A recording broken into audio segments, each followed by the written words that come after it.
Hi friends, welcome to నాటు వైద్యం. ఈరోజు మనం చాలా మంది కూడా రతి సమయంలో అంగం అనేది మెత్తబడుతుందని, మిగతా సమయాల్లో చాలా బాగానే ఉంటుంది అని, సో దీనికి కారణం ఏంటి, ఇలా ఎప్పుడు మెత్తబడకుండా ఉండడానికి ఏదైనా చక్కని చిట్కా ఉంటే చెప్పండి. చాలా మంది కూడా నాకు కాల్ చేస్తూ ఉంటారు. నాకు వచ్చే కాలంలో 80 to 90% ఇలాంటివే ఉంటాయి.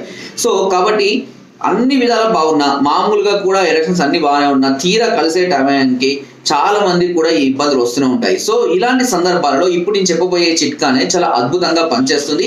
ఇది కేవలం ఎక్స్టర్నల్ యూజ్ మాత్రమే. ఒకవేళ ఇంటర్నల్ గా సమస్య ఉంటే ఏం చేయాలని నేను చెప్తాను.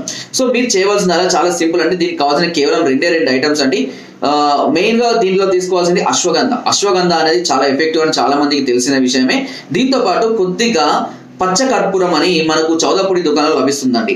సో ఒక అర చెంచాడు అశ్వగంధకు ఒక చిటికెడు పచ్చకర్పూరము మెత్తగా దంచి అందులో కలుపుకొని ఒక తేనె 1 లేదా 2 చెంచాల తేనెను అందులో వేసి బాగా లేపేలాగా తయారు చేయండి. తయారు చేసినటువంటి ఈ లేప్యాన్ని అంగం పైన ముందట ఎరుపు భాగాన్ని వదిలిపెట్టి వెనుక భాగానికి ఒక 2 నుంచి 3 నిమిషాలు మంచిగా మసాజ్ చేసి పట్టించి దాన్ని ఒక క్లాత్ తో కట్టుకొని ఒక గంట తర్వాత తీసేసి శుభ్రపరచుకున్న తర్వాత రతిలో పార్టిసిపేట్ చేసుకోవచ్చు.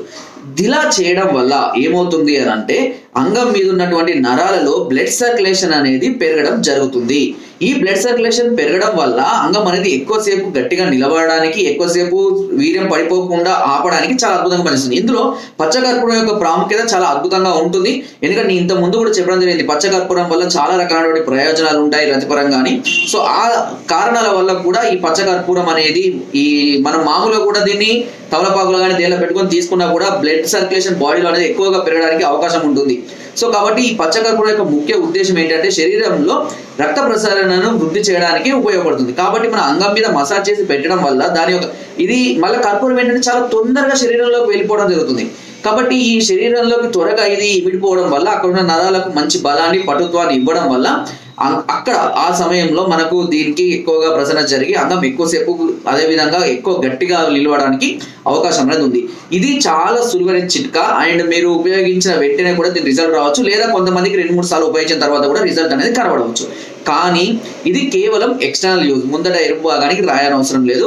ఇది ఎక్స్టర్నల్ యూజ్ మాత్రమే. ఒకవేళ మీరు ఇంటర్నల్ గా అంటే మీకు హార్మోనల్ పరంగా కానివ్వండి, లేదంటే మీకు మరే ఇతర సమస్యల వల్ల కానివ్వండి, బలహీనతల వల్ల కానివ్వండి, పటుత్వం కనుక తగ్గిపోయి వాస్తవానికి శరీరంలోనే హార్మోన్స్ డెవలప్మెంట్ తక్కువగా ఉన్నట్లయితే కనుక మీరు ఒకసారి టెస్ట్ చేయించుకోండి. కావాలంటే ఒకసారి టెస్టోస్టెరాన్ టోటల్ టెస్ట్ చేయించుకోవచ్చు.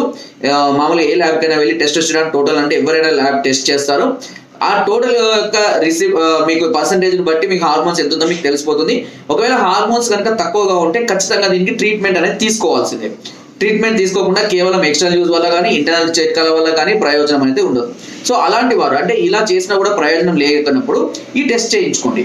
ఈ టెస్ట్ లో మీకు తెలిసిపోతుంది మీకు హార్మోన్స్ నిజంగానే ఉన్నాయా లేవా అని తెలుసుకోండి. తక్కువగా ఉంది అని అనుకుంటే ఒకసారి మమ్మల్ని సంప్రదించండి.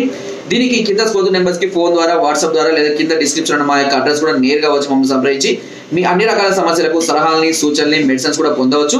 మీరు రాలేని పరిస్థితుల్లో ఉంటే కొరియర్ ద్వారా కూడా మెడిసిన్ తెప్పించుకునే అవకాశం మీకు నాటు వైద్యం ఛానల్ మీకు అందిస్తుంది. ఓకేనా? సో ఫ్రెండ్స్, ఫస్ట్ ఎప్పుడైనా సరే సమస్య ఉన్నప్పుడు ఒకసారి టెస్ట్ చేయించుకుంటే సమస్య ఎలా ఉంది ఏంటి అనేది కూడా క్లియర్ గా మనకు అర్థమవుతుంది. దాన్ని బట్టి మనం ఎలా ట్రీట్మెంట్ తీసుకుంటే బాగుంటుంది అనేది కూడా మనకు తెలిసిపోతుంది. ఓకేనా? సో చాలా మంది ఇలాంటి సమస్యలతో చాలా టైం వృధా చేసుకుంటున్నారు. ఏం చేయాలా ఏం తెలియక చిన్న చిట్కాలతో కూడా. సో ఐడియా కాడికి కొన్ని సమస్యలు చిట్కాలతో క్యూర్ అవుతాయి, కొన్ని చిట్కాలతో క్యూర్ కాని వాడికి ఖచ్చితంగా ట్రీట్మెంట్ తీసుకోవాల్సిందే. దీనికి మీరు భయపడుకుంటానో ఆలోచించుకుంటానో టైం మీరు వృధా చేస్తే సమస్య పెరుగుతుంది, ట్రీట్మెంట్ క్యూర్ అవ్వడానికి కావాల్సిన సమయం కూడా పెరుగుతూ వస్తుంది. ఓకే? సో ఫ్రెండ్స్, ఇది ఎప్పుడైనా సమస్య ఉన్నప్పుడు వెంటనే పరిష్కరించుకోవాలి, వెంటనే మమ్మల్ని సంప్రదించండి. అండ్ నా వీడియో కనుక మీకు నచ్చినట్టయితే లైక్ చేయండి, షేర్ చేయండి అండ్ సబ్స్క్రైబ్ చేయడం మాత్రం అస్సలు మర్చిపోవద్దు. అండ్ చాలా మంది కూడా చూస్తున్నారు, సబ్స్క్రైబ్ చేయండి. దయచేసి అందరూ సబ్స్క్రైబ్ చేసుకోండి. అండ్ మీకు ఎలాంటి డౌట్స్ ఉన్నా, ఎలాంటి సమస్యలు బాధపడుతున్నా నన్ను సంప్రదించవచ్చు. పూర్తి గైడెన్స్ అనేది దీనికి సంబంధించిన పరిష్కారం అనేది మేము అందిస్తాము. Thank you.